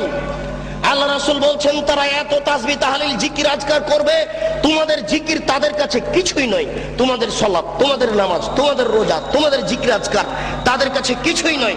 শোনো আলী, ইন্নামা তাজুদুনা ফাকতুলহুম, তোমরা যদি তাদের পাও তাহলে তাদের কুরবানি করো। যারা তাদের হত্যা করতে পারবে তারাই সবচেয়ে বেশি নেকি পাবে, যারা তাদের হত্যা করতে পারবে তারাই সবচেয়ে বেশি নেকি পাবে। নেন এবার এক শ্রেণীর নামাজিকে আল্লাহ রাসূল হত্যা করতে বললেন, এক শ্রেণীর রোজাদারকে আল্লাহ রাসূল হত্যা করতে বললেন, এক শ্রেণীর জিকির আজকারকারীকে আল্লাহ রাসূল হত্যা করতে বললেন। আমি এখন যদি আপনাকে বলি এই, তাহলে আপনি কষ্ট পাবেন। আপনি হাদিসটি বুখারী মুসলিমের নিজে পড়ে দেখুন, বিবেচনা করুন, চিন্তা ভাবনা করুন। ওই যুগ আর নেই যে যুগে আপনার সামনে আমি ধুলা ছিটিয়ে চলে গেলাম চোখের সামনে। এখন বুখারী বাংলায়, মুসলিম বাংলায়, আবু দাউদ, নাসাই, তিরমিজি সব বাংলায়। আপনিও কালকে সকালে এই হাদিসগুলি পড়ে দেখতে পারেন, আপনি যাচাই বাছাই করুন। আপনি বিবেকবান মানুষ, আপনার বিবেকের সামনে একটা অহেতুক কথা বলে চলে যাব, এটা হয় না। ওই সময় পার হয়ে গেছে, এখন নগদ বুঝার সময় এসেছে। আল্লাহ রাসূল বলছেন, আলী শোনো, তাদেরকে যদি তোমরা হত্যা করতে পারো, যে ব্যক্তি হত্যা করতে পারবে সেই সবচেয়ে বেশি নেকি পাবে। তাহলে বোঝা যাচ্ছে যে সব সালাত আল্লাহর দরবারে কবুল হবে না। কবুল হওয়া তো দূরের কথা, ওই ব্যক্তি হচ্ছে হত্যার যোগ্য। কেন? ওইভাবে সালাত আদায় করে রাসূলকে অপমান করেছে। যদিচ এদের একজন বড় মৌলানা আব্দুর রব খুলনা বলছেন, এই দল সে দল, এই দল টুঙ্গির দল। আমরা এই কথা বলতে চাচ্ছি না, তারা যাই হোক না কেন, যে ব্যক্তি হোক না কেন, আপনার সালাতটা ঠিক হচ্ছে কিনা আপনি এখন থেকে প্রস্তুতি গ্রহণ করুন, এটা আমার অনুরোধ। সংক্ষিপ্ত বিবরণে বলছিলাম, হে আমার উপস্থিত বৈঠকের দিনী মুসলিম ভাই ও বোন, রাসূলের পদ্ধতিতে সালাত আদায় না করলে ওই সালাত হবে না। এখানে একটা গুরুত্ব পেশ করতে গিয়ে আর একটি কথা বলছি। আসরের টাইমে আল্লাহ রাসূল এরকম গিলাস হাতে করে পানি পান করে নিয়ে বললেন, দেখো এটা রমজান মাস, আমি সিয়াম ছেড়ে দিলাম। আসরের সালাতের পরে আমি রোজা সিয়াম ছেড়ে দিলাম, তার মানে তোমরাও ছেড়ে দাও। কিছুক্ষণ পরে রাসূলের কাছে সংবাদ পৌঁছিল, এখনো কিছু লোক সিয়াম আছে। তাদের দাবি যারা পারে না তারা ছেড়ে দিবে। আমরা তো পারি, আমাদের কি অসুবিধা, আমরা কেন ছাড়বো? আল্লাহ রাসূল বললেন, উলাইকা হুমুল ওসাতো, উলাইকা হুমুল ওসাতো, উলাইকা হুমুল ওসাতো। যারা এখন রোজা আছে ওরা নাফরমান, যারা এখন রোজা আছে ওরা নাফরমান, যারা এখন রোজা আছে ওরা নাফরমান। কি বুঝলেন? হাদিস তো বুখারী মুসলিম। তার মানে রোজা আছে, সিয়াম আছে, কিন্তু রাসূলের পদ্ধতিতে হয়নি। মানে রাসূল বলেন এখন সিয়াম ছেড়ে দাও, এখন আর নেকির কাজ নেই, আমাকে মানতে হবে, এটা হলো নেকি, আমাকে মানতে হবে, এটা নেকি। বেশি ইবাদতের নাম নেকি নয়, আমার কথা মেনে চলতে হবে, এরই নাম নেকি। বুজুর্গানে দিনের দোহাই দিয়ে ধর্ম চলে না, রাসূল সাল্লাল্লাহু আলাইহি সাল্লামের কথা দিয়ে মাত্র ধর্ম চলে, অন্য মানুষের কথা দিয়ে চলে না। যেখানে যেটুকু পড়বেন, যেখানে যেটুকু করবেন, সেখানে সেটুকু প্রমাণ সহকারে করুন। ইমাম সাহেবকে বলেন, মাওলানা সাহেব আমি তো বাড়িতে ছিলাম না, আমার ছেলে হওয়া 7 দিন পার হয়ে গেছে, তো আজকে আকিকে কি করব? তো বলছেন 14 দিনে করেন, 21 দিনে করেন। আপনি খালি একটু বলেন যে ভাই একটু হাদিসটা লিখে বাংলা অনুবাদ করে হাদিসটা ঠিক কি ঠিক দয়া করে লিখে দিবেন। আমরা তো জেনারেল শিক্ষিত মানুষ, অত কিছু বুঝি না, আপনাদেরকে আমরা মূল্যায়ন করতে চাই। 7 দিন পরে আসুন, দেখুন হুজুর খালি আনছান আনছান করে, হুজুর শুধু কেমন কেমন করে।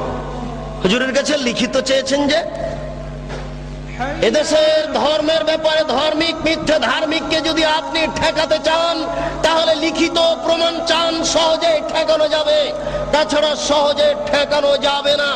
উপস্থিত বৈঠকের দিনী মুসলিম ভাই, মর্মে আরেকটি হাদিস না বললে আগাতে পারছি না। সেই হাদিসটি হচ্ছে 3 জন ব্যক্তির দল, 3 জনের এক দল রাসূলের স্ত্রীদের নিকটে আসলো, এসে বলল, রাসূল কিভাবে ইবাদত করতেন আমাদেরকে বলো। ফালাম্মা উখবিরু বিহা, যখন রাসূলের ইবাদত পেশ করা হলো, তিনি এই এই ইবাদত করতেন, তখন তারা বলল, আইনা নাহনু মিনান নবী সাল্লাল্লাহু আলাইহি সাল্লাম কাদ গাফারাল্লাহু লাহু মা তাকাদ্দামা মিন যামবিহি ওয়া মা তাআখারা। আমরা কোথায়, রাসূল কোথায়? রাসূলের আগের পাপ, পরের পাপ, ছোট পাপ, বড় পাপ সব ক্ষমা করা হয়েছে, আমাদের তো আর ক্ষমা করা হয়নি। রাসূল অল্প ইবাদত করলেই চলে, আমাদের চলে না, আমাদের একটু বেশি করতে হবে, আমাদের এনা আমাদের বেশি করতে হবে। রাসূলের সমান ইবাদত করলে চলবে না। 3 জনের একজন বলল, আম্মা আনা উসাল্লি লাইলা আবাদ, আমি সারা রাত্রি সালাত আদায় করব, ঘুমাবো না। অপরজন বলল, আনা আসুমুন নাহারা লা উফতির আবাদ, আমি প্রতিদিন সিয়াম পালন করব, কোনদিন সিয়াম ছাড়বো না। অপরজন বলল, ফালা তাযাওয়াজ, আমি বিবাহ করব না, বিবাহ করলে সাংসারিক ঝামেলা আসবে, ছেলে মেয়ে হবে, টাকা পয়সার সমস্যা লাগবে, ওই ঝামেলাই বাদ। এখানে কথার মধ্যে আরেকটা কথা এসে ঢুকেছে, মনে কিছু নিয়েন না। ছেলে কম নিলে ইহকালে একটা লস, পরকালে একটা লস।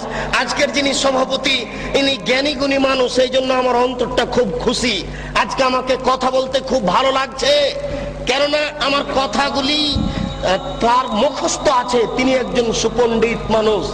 শুনুন, আল্লাহর নবী বলছেন সন্তান কম হলে 2টা লস, যত সন্তান বেশি হবে টাকা পয়সা বেশি হবে। আল্লাহ বলেছেন, নবীও বলেছেন, সন্তানাদি বেশি হলে টাকা পয়সা বেশি হবে, এটা আল্লাহর বিধান। সন্তান কম হলে টাকা কম হবে, ইহকালীন লস, পরকালীন লস। আল্লাহর নবী বলেছেন কোন বাচ্চা ছেলে যদি মারা যায় তাহলে বিচারের কাঠগড়াতে বাপের এই কাপড় ধরে নিয়ে বলবে আল্লাহকে, আল্লাহ আমার বাপ মাকে জান্নাতে না দেওয়ার পূর্ব পর্যন্ত আমরা জান্নাতে যাব না। বাচ্চা বেঁকে বসবে। বুখারী মুসলিমের হাদিস। বাচ্চা বলবে আমার পিতা মাতাকে জান্নাতে দেন তারপরে। এখন আপনার ছেলে মেয়ে তো মাত্র দুইটা, কয়জন মরে কয়জন থাকে? আপনারা কিন্তু 8-10 ভাই বোন, সবাই যত এখানে আছেন সবাইকে যদি বলি আপনারা কয়জন, তো কেউ বলবেন 5, 7, 8, 10 এরকম। আর আপনার কয়টা? 2টা 3টে। তাহলে কয়জন মরে কয়জন থাকে? লস এখানে হচ্ছে। হে উপস্থিত বৈঠকের দিনী মুসলিম ভাই বোন, রাসূলের পদ্ধতিতে সালাত আদায় করুন। তিনি বলেন সাল্লু কামা রাআইতুমুনি উসাল্লি, তোমরা সালাত আদায় করো যেভাবে আমাকে সালাত আদায় করতে দেখছো। আল্লাহু আকবার বলে সালাত শুরু করবেন। সালাত শুরু করার সময়তে দুই পায়ের মাঝে অর্ধ হাত 1 বিঘত মতো ফাঁক থাকবে। স্পষ্ট হাদিস দ্বারা প্রমাণিত নয়। পাশে আর একজন দাঁড়ালে পায়ে পা মিলিয়ে দাঁড়াতে, ভারসাম্য বজায় রাখতে যতটুকু দুই পায়ের মাঝে ফাঁকা রাখতে হয় ততটুকু রাখতে হবে।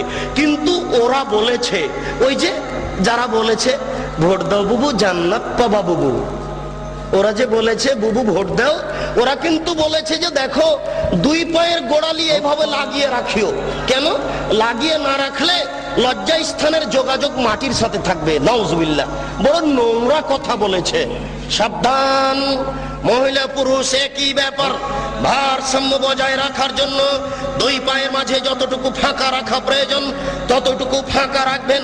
আল্লাহু আকবার বলে হাতের আঙ্গুলি জমা জমা করে কাঁধ সামনাসামনি, কাঁধের লতি সামনাসামনি হাত উঠাবেন। এইভাবে থুতনির নিচে নিয়ে আসবেন না, কান ধরবেন না। একাধিক সহিহ হাদিস কাঁধ সামনাসামনি। এই আল্লাহু আকবার বলে ডান হাতের কবজি বাম হাতের কবজির উপরে রাখবেন। আল্লাহু আকবার বলার পূর্বে কোনো শব্দ চলবে না। সশব্দে নিয়ত করলে আল্লাহ রাসূলকে অপমান করা হবে। সশব্দে নিয়ত করলে আল্লাহ রাসূলকে উপেক্ষা করা হবে। আল্লাহ রাসূলকে উপেক্ষা করে কেউ আল্লাহকে সন্তুষ্ট করতে পারবে না, এটা ভুল পদ্ধতি। অতএব আল্লাহু আকবার বলার পূর্বে কোনো শব্দ মুখ দিয়ে উচ্চারণ হবে না। জায়নামাজে দাঁড়িয়ে আল্লাহু আকবার বলার পূর্বে কোনো শব্দ মুখ দিয়ে উচ্চারণ হবে না। ডান হাতের কবজি বাম হাতের কবজির উপরে দিতে পারেন, সহিহ হাদিস। আর একটু আগে বাড়িয়ে বাহুর উপরে বাহু দিতে পারেন, সহিহ হাদিস। বুকের উপরে রাখবেন, নাভির নিচে রাখার 3টি হাদিস আছে যা গ্রহণীয় নয়। অতএব বুকের উপরে রাখুন। আপনি বলুন আল্লাহুম্মা বাঈদ বাইনি ওয়া বাইনা খাতায়ায়া কামা বা'আদতা বাইনাল মাশরিক ওয়াল মাগরিব। হে আল্লাহ, তুমি আমাকে আর আমার পাপকে অত দূরত্বে রাখো, পূর্ব এবং পশ্চিমকে তুমি যত দূরত্বে রেখেছো, পূর্ব এবং পশ্চিম যেমন লক্ষ লক্ষ মাইল দূরত্ব রয়েছে, তুমি আমাকে আর আমার পাপকে অত দূরত্বে রাখো। আল্লাহুম্মা নাক্কিনি মিনাল খাতায়া কামা ইউনাক্কা সাওবুল আবিজ মিনাদ দানাস। হে আল্লাহ, তুমি আমার পাপকে ধুয়ে পরিষ্কার করে দাও যেমন ভাবে সাদা কাপড়কে ময়লা থেকে ধুয়ে পরিষ্কার করা হয়। আল্লাহুম্মা গসিল খাতায়া বিল মাই ওয়াস সালজি ওয়াল বারাদ। হে আল্লাহ, তুমি আমার পাপকে ঠান্ডা স্বচ্ছ পরিষ্কার পানি দিয়ে ধুয়ে পরিষ্কার করে দাও। আউযু বিল্লাহি মিনাশ শাইতানির রাজিম। মারদুদ বিতাড়িত শয়তান থেকে পরিত্রাণ চাচ্ছি। বিসমিল্লাহির রহমানির রহিম। পরম দাতা দয়ালুর নামে আরম্ভ করছি। আলহামদুলিল্লাহি রাব্বিল আলামিন। বিশ্বজগতের প্রতিপালকের প্রশংসা। আর রহমানির রহিম, তিনি হচ্ছেন পরম দাতা দয়ালু। মালিক ইয়াউমিদ্দিন, তিনি হচ্ছেন বিচার দিনের মালিক। ইয়াকা না'বুদু, একমাত্র তোমার ইবাদত করছি। ওয়া ইয়াকা নাস্তাইন, একমাত্র তোমার নিকটে সাহায্য চাই। ইহদিনাস সিরাতাল মুস্তাকিম, তুমি আমাকে সোজা সঠিক পথ দেখাও। সিরাতাল্লাযিনা আন'আমতা আলাইহিম, ওই পথ তুমি দেখাও যে পথ সহজ সরল সঠিক। যাদের প্রতি তুমি দয়া করেছো, অনুগ্রহ করেছো, তাদের পথ তুমি দেখাও। গায়রিল মাগযুবি আলাইহিম ওয়ালাজ যালিন, যারা ভ্রান্ত, যাদের উপরে তুমি অসন্তুষ্ট হয়েছো, তাদের পথ তুমি দেখায়ো না। এরপরে বিসমিল্লাহির রহমানির রহিম, পরম দাতা দয়ালুর নামে আরম্ভ করছি। যে কোন একটি সূরা। আল কারিয়া, মহা দুর্ঘটনা। মাল কারিয়া, মহা দুর্ঘটনা কি? ওমা আদরাকা মাল কারিয়া। হে নবী, আপনি কি বলতে পারেন মহা দুর্ঘটনা কি? ইয়াউমা ইয়াকুনুন নাসু কাল ফারাশিল মাবসুস, যেদিন মানুষেরা কীট পতঙ্গের নয় বিক্ষিপ্ত হয়ে পড়বে। ওয়া তাকুনুল জিবালু কালাইহিল মামহুস, যেদিন পাহাড়গুলি ধুলি তো তুলার নেই, একবারে বিক্ষিপ্ত হয়ে আকাশে উড়ে যাবে। ফাম্মা মান সাকলাত মাওয়াজিনুহু ফাহুয়া ফি শাদির রাজিয়া, যার নেকির পাল্লা ভারী হবে তার জীবিকা নির্বাহ অতীব সুখ স্বাচ্ছন্দ্যময় হবে। ওয়াম্মা মান খাফফাত মাওয়াজিনুহু ফাউম্মুহু হাবিয়া, যার নেকির পাল্লা হালকা হয়ে যাবে তার থাকার জায়গা হবে অতীব গভীর গহ্বর জাহান্নাম। ওমা আদরাকা মা হিয়া, হে নবী আপনি কি বলতে পারেন গভীর গহ্বর সেই জায়গাটি কি? নারুন হামিয়া, তা হচ্ছে জ্বলন্ত উত্তপ্ত আগুন। এই বলে আল্লাহু আকবার বলে হাত খুলে দিয়ে ওই পর্যন্ত উঠাবেন। হাতের আঙ্গুল জমা জমা থাকবে, আঙ্গুলের মাথা আকাশমুখী থাকবে, আঙ্গুলের তালু পশ্চিমমুখী থাকবে। এই বলে আপনি রুকুতে চলে যাবেন। হাত দুটি রডের মতো সোজা হয়ে থাকবে, আঙ্গুলগুলি খোলা খোলা থাকবে, কোমর থেকে সামনের ওজন হাতের উপরে থাকবে। হাত দুটি রডের মতো সোজা হয়ে থাকবে, আপনার এই কোমর থেকে এই সামনের অংশ একেবারে সোজা হয়ে থাকবে। এই পিঠের লম্বা হাড়, মাথা উঁচুও হবে না, মাথা নিচুও হবে না। একাধিক সহিহ হাদিস আঙ্গুল খুলে খুলে রেখে আপনি বলবেন সুবহান রাব্বিয়াল আযীম।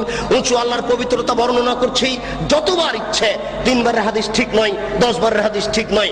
নইলে আপনি বলতে পারেন সুবহানাকা আল্লাহুম্মা রাব্বানা ওয়া বিহামদিকা আল্লাহুম্মা ইগফিরলি, হে আল্লাহ তোমার প্রশংসা সহকারে পবিত্রতা বর্ণনা করছি, দয়া করে তুমি আমাকে ক্ষমা করে দাও, যতবার ইচ্ছে। এরপরে যত দোয়া আছে আপনি বলতে পারেন সামি আল্লাহু লিমান হামিদা রাব্বানা লাকাল হামদ হামদান কাসীরান তাইয়িবান মুবারাকান ফি। আল্লাহ ওই লোকের প্রশংসা শুনলো যে তার প্রশংসা করলো, খুব তার প্রশংসা, বরকতময় তার প্রশংসা। আকাশ পরিমাণ প্রশংসা, জমিন পরিমাণ প্রশংসা, আকাশ জমিনের মধ্যে যে ফাঁকা রয়েছে এই মোর পরিমাণ প্রশংসা। বিলামা শাইতা মিন শাহিদ, বাদর তুমি কত প্রশংসা চাও তা আমি জানি না, তুমি যত চাও তত তোমার প্রশংসা। এই বলে আপনি সিজদায় চলে যাবেন। উল্লেখ্য যে এতদিন পর্যন্ত যেভাবে সিজদা দিচ্ছিলেন, আজকে তার থেকে একটু নাক কপাল আগে রাখবেন, 8-10 আঙ্গুল, যেন পিঠের লম্বা হাড় একেবারে সোজা হয়ে যায়। আপনি 2 কনুইকে উঠিয়ে রাখবেন। ওই বোনেরা কিন্তু বলে গেছে আপনার স্ত্রীকে যে সিজদায় যখন যাবা তখন একবারে মাটিতে পড়ে যাবা, হাতি যেমন পড়ে যায় আঁটো হয়ে সিজদা করবা। এই সিজদায় সালাত হবে না। ওই যে সবচেয়ে বজ্জর বলা হয়েছে রুকু এবং সিজদায় এই চুরি করে, এটা একটা সিজদা। আপনি 2 কনুইকে উঠে রাখবেন, নারী পুরুষ একই ব্যাপার, যেন পেটের নিচ দিয়ে ছাগলের বাচ্চা পার হতে পারে। আঙ্গুল জমা জমা থাকবে, 2 কানের পাশে থাকবে, নাক কপাল মাটিতে লাগানো থাকবে। মাটিতে যাওয়ার সময় হাত আগে রাখবেন, পা পরে রাখবেন। আপনি বলবেন সুবহান রাব্বিয়াল আলা, উঁচু আল্লাহর পবিত্রতা বর্ণনা করছি যতবার ইচ্ছে। নইলে আপনি বলবেন সুবহানাকা আল্লাহুম্মা রাব্বানা ওয়া বিহামদিকা আল্লাহুম্মা ইগফিরলি। নইলে আপনি বলবেন আল্লাহুম্মা ইগফিরলি জামবি কুল্লাহু দিক্কাহু ওয়া যুল্লাহু ওয়া ওয়ালাহু আখরাহু ওয়া নিয়াতুহু সিররা। হে আল্লাহ তুমি আগের পাপ, পরের পাপ, ছোট পাপ, বড় পাপ, প্রকাশ্য পাপ, অপ্রকাশ্য পাপ, জীবনে যত পাপ করেছি সমস্ত পাপ তুমি ক্ষমা করে দাও। সিজদা থেকে উঠে আপনি বলবেন আল্লাহুম্মা ইগফিরলি ওয়ারহামনি ওয়াহদিনি ওয়াফিনি ওয়ারযুকনি। হে আল্লাহ তুমি আমাকে ক্ষমা করো, আমাকে রুজি দাও, আমার প্রতি দয়া করো, আমাকে সঠিক পথ দেখাও। আর আপনি দোয়া আছে পড়তে পারেন, আবার সিজদা যাবেন, আবার সিজদা থেকে উঠে আর 1 রাকাত পড়বেন। এই হলো 2 রাকাত। যদি আপনার আত্মাহিয়াতুর বৈঠক হয় তাহলে বাম হাতের আঙ্গুলগুলি জমা জমা হয়ে হাঁটুর উপরে থাকবে, আর ডান হাত ওইরকমই থাকবে। তবে ডান হাতের অবস্থা হচ্ছে এই 2টি আঙ্গুল জমা করে নেবেন, 3টি আঙ্গুলের নখের উপরে বৃদ্ধাঙ্গুলের পেট রেখে এইভাবে গোলাকার করে ধীর গতিতে আঙ্গুল নড়াতে থাকবেন। একবার আঙ্গুল উঠাতে হবে, এর প্রমাণে পৃথিবীতে কোনো ভুয়া হাদিসও নেই। কিভাবে চলে আসলো তা জবাব দিতে পারবো না, জবাব আপনাদের দিতে হবে। ঠিক ওই দোয়ার মতো একবার আঙ্গুল উঠাতে হবে, এর প্রমাণে দুনিয়াতে কোনো জালজয়ী ভুয়া হাদিস নেই। অবিরাম ধীর গতিতে আঙ্গুল নড়াতে হবে। সালামের বৈঠক হয় যদি, তাহলে বাম পাকে ডান দিক দিয়ে বের করে দিবেন, নিতম্ব মাটির উপরে রেখে দিবেন, এটাই শরীয়ত। এরপরে আপনি বলবেন আত্তাহিয়াতু লিল্লাহি ওয়াস সালাওয়াতু ওয়াত তাইয়্যিবাতু, সমস্ত ইবাদত আল্লাহর জন্য। আসসালামু আলাইকা আইয়ুহান নবিয়্যু, হে নবী আপনার উপরে শান্তি অবতীর্ণ হোক। আসসালামু আলাইনা ওয়া আলা ইবাদিল্লাহিস সলিহিন, শান্তি আমাদের প্রতি হোক, ভালো বড় মানুষের প্রতি হোক। আশহাদু আল্লা ইলাহা ইল্লাল্লাহ, আমি সাক্ষ্য দিচ্ছি আল্লাহ ব্যতীত কোনো মাবুদ নাই। ওয়া আশহাদু আন্না মুহাম্মাদান আবদুহু রাসূলুহু, আমি সাক্ষ্য দিচ্ছি মুহাম্মদ সাল্লাল্লাহু আলাইহি ওয়াসাল্লাম তার রাসূল, তার দাস। আল্লাহুম্মা সাল্লি আলা মুহাম্মাদি ওয়া আলা আলি মুহাম্মাদ কামা সাল্লাইতা আলা ইব্রাহিম ওয়া আলা আলি ইব্রাহিম ইন্নাকা হামিদুম মাজিদ। হে আল্লাহ তুমি মুহাম্মদ সাল্লাল্লাহু আলাইহি ওয়াসাল্লাম ও তার বংশধরের প্রতি শান্তি অবতীর্ণ করো, যেমন ভাবে ইব্রাহিম আলাইহিস সালাম ও তার বংশধরের প্রতি শান্তি অবতীর্ণ করেছো। তুমি প্রশংসনীয়, তুমি জ্ঞানী। আল্লাহুম্মা বারিক আলা মুহাম্মাদি ওয়া আলা আলি মুহাম্মাদ কামা বারাকতা আলা ইব্রাহিম ওয়া আলা আলি ইব্রাহিম ইন্নাকা হামিদুম মাজিদ। হে আল্লাহ, তুমি মুহাম্মদ সাল্লাল্লাহু আলাইহি ওয়াসাল্লাম ও তার বংশধর প্রতি বরকত নাজিল করো, যেমন ভাবে ইব্রাহিম আলাইহিস সালাম ও তার বংশধর প্রতি বরকত নাজিল করেছো। তুমি প্রশংসনীয়, তুমি জ্ঞানী। আল্লাহুম্মা ইন্নী যালামতু নাফসি যুলমান কাসীরা। হে আল্লাহ, জীবনে খুব পাপ করেছি, পাপ ফেলি, দয়া করে আমাকে ক্ষমা করে দাও। মাগফিরাতাম মিন ইনদিক, ক্ষমা একমাত্র তোমার পক্ষ থেকে হয়ে থাকে। ওয়ারহামনি ইন্নাকা আনতাল গাফুর রহিম, তুমি যে দয়াশীল, তুমি যে ক্ষমাশীল, তুমি দয়া না করলে, তুমি ক্ষমা না করলে আমাকে কে ক্ষমা করবে? আল্লাহ নাউযুবিকা মিন আযাবি জাহান্নাম, আমি তোমার নিকটে জাহান্নামের শাস্তি থেকে বাঁচতে চাচ্ছি। ওয়া নাউযুবিকা মিন আযাবিল কবর, তোমার নিকটে কবরের শাস্তি থেকে বাঁচতে চাচ্ছি। ওয়া নাউযুবিকা মিন ফিতনাতি মাসিহিদ দাজ্জাল, আমি দাজ্জালের ফিতনা থেকে তোমার নিকটে বাঁচতে চাচ্ছি। আল্লাহ নাউযুবিকা মিন আসাবাল মাগরাম, কর্জ বড় পাপ থেকে তোমার নিকটে বাঁচতে চাচ্ছি। আসসালামু আলাইকুম রাহমাতুল্লাহ, আসসালামু আলাইকুম রাহমাতুল্লাহ। এই সংক্ষিপ্ত সালাত আপনি সালামের পূর্বে আরো কিছু বলতে পারেন। সময় সংকীর্ণ বলেই আমি শেষ করতে যাচ্ছি। শেষে একটু লাস্টটা রেখেছেন, অনেক দোয়া আগে হয়েছে, এরপর আপনি বলছেন আল্লাহুম্মা গফির লাহু, আল্লাহ তুমি দয়া করে একে ক্ষমা করে দাও। আরহামহু, তুমি এর প্রতি রহমত নাযিল করো। ওয়াফিহি, তুমি একে মাফ করো। ওয়াফি আনহু, তুমি এর প্রতি নিরাপত্তা অবতীর্ণ করো। ওয়াকরিম নুজলাহু, তুমি একে দামি সম্মানী খাদ্য খেতে দাও। ওয়াসসামাদ খালাহু, তুমি এর থাকার জায়গা প্রশস্ত করে দাও। ওয়াগসলহু বিল মাই ওয়া সালজি ওয়াল বারাদ, তুমি একে ঠান্ডা স্বচ্ছ পানি দিয়ে ধুয়ে পরিষ্কার করে দাও, যেমন ভাবে সাদা কাপড়কে ময়লা থেকে ধুয়ে পরিষ্কার করা হয়। আবদালহু দারান খায়রান মিন দারিহি, দুনিয়াতে যে বাড়ি ছিল তার চেয়ে সুন্দর বাড়ি দাও। আহলান খায়রান মিন আহলিহি, দুনিয়াতে যে পরিবার ছিল তার চেয়ে সুন্দর পরিবার দাও। ওয়া জাওজান খায়রান মিন জাওজিহি, দুনিয়াতে যে স্ত্রী ছিল তার চেয়ে সুন্দর স্ত্রী দাও। আবদালহু আদখিলহুল জান্নাহ, তুমি একে জান্নাতে প্রবেশ করিয়ে দাও। ওয়াজু মিন আযাবিল কবরে, তুমি একে কবরের শাস্তি থেকে রক্ষা করো। ওয়া মিন আযাবিন নার, তুমি একে জাহান্নামের শাস্তি থেকে রক্ষা করো। আল্লাহুম্মা গফির লিহাইয়িনা, যারা আমাদের জীবিত তাদের তুমি ক্ষমা করে দাও। ওয়া মাইয়িতিনা, যারা আমাদের মারা গেছে তাদের তুমি ক্ষমা করে দাও। ওয়া শাহিদিনা, যারা জানাজায় উপস্থিত হয়েছে তাদের তুমি ক্ষমা করে দাও। ওয়া গায়েবিনা, যারা জানাজায় উপস্থিত হতে পারেনি তাদের তুমি ক্ষমা করে দাও। ওয়া সাগীরিনা, যারা আমাদের ছোট তাদের তুমি ক্ষমা করে দাও। ওয়া কাবীরিনা, যারা আমাদের বড় তাদের তুমি ক্ষমা করে দাও। ওয়া যাকারিনা, যারা আমাদের পুরুষ তাদের তুমি ক্ষমা করে দাও। ওয়া উনসানা, যারা আমাদের মহিলা তাদের তুমি ক্ষমা করে দাও। আল্লাহুম্মা মান আহয়াতাহু মিন্না ফাইলিল ইসলাম, হে আল্লাহ তুমি যদি আমাদের কাউকে জীবিত রাখো তাহলে মুসলমান করে জীবিত রাখো। ওমান তাওফাইতাহু মিন্না ফাতাওফাহু লিল ঈমান, আল্লাহ তুমি যদি আমাদের কাউকে মারতে চাও তাহলে ঈমানদার করে মারো। আল্লাহুম্মা লা তাহরিমনা আজরাহু ওয়া লা তাফতিননা বাদা, আল্লাহ এই লোকটা মরে যাওয়ার কারণে আমরা দুঃখিত হয়েছি, এই কারণে তুমি আমাদের নেকি দান করো, তুমি আমাদের বিপদগামী করো না। আসসালামু আলাইকুম রাহমাতুল্লাহ, আসসালামু আলাইকুম রাহমাতুল্লাহ। আলোচনার প্রবৃত্তি। হে উপস্থিত বৈঠকের দিনই ভাই, আপনার যদি সোচ্চার না হন তাহলে দেশের মিথ্যা বক্তব্য, মিথ্যা তাফসির, মিথ্যা হাদিস ঠেকানো যাবে না। এই দেশের মাটিতে প্রায় 3 লক্ষ জাল জৈব হাদিস আছে, লক্ষ লক্ষ মিথ্যা তাফসির আছে। এই দেশের মাটিতে আমার বুঝ অনুপাতে শতকরা 95 জন বক্তা মিথ্যুক আর শতকরা 98 জন মুফাসসির মিথ্যুক। আপনারা সোচ্চার হন, আমাদের পরামর্শ দেন, আমরা আপনাদের কাছে সঠিক কথা পেশ করার চেষ্টা করি। 12 মাস দিন প্রচার করার চেষ্টা করি, সিজনাল প্রচার ছেড়ে দিয়ে, নইলে আমাদেরও পরকাল হারাবে, আপনাদের হারাবে।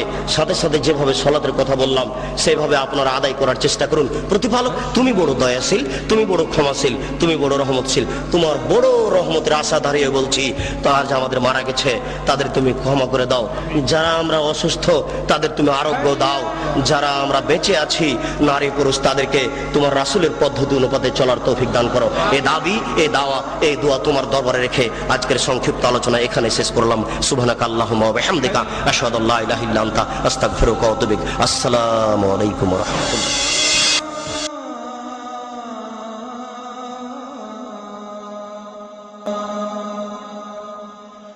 حي على الفلاح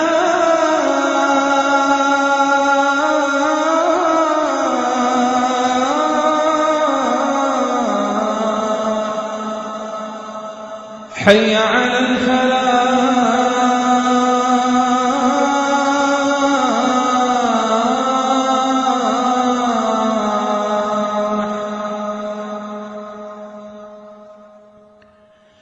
الصلاة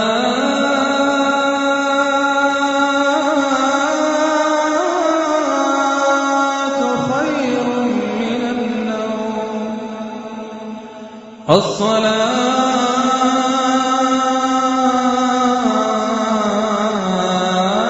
خير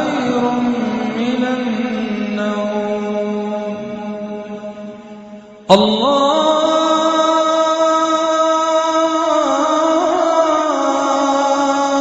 أكبر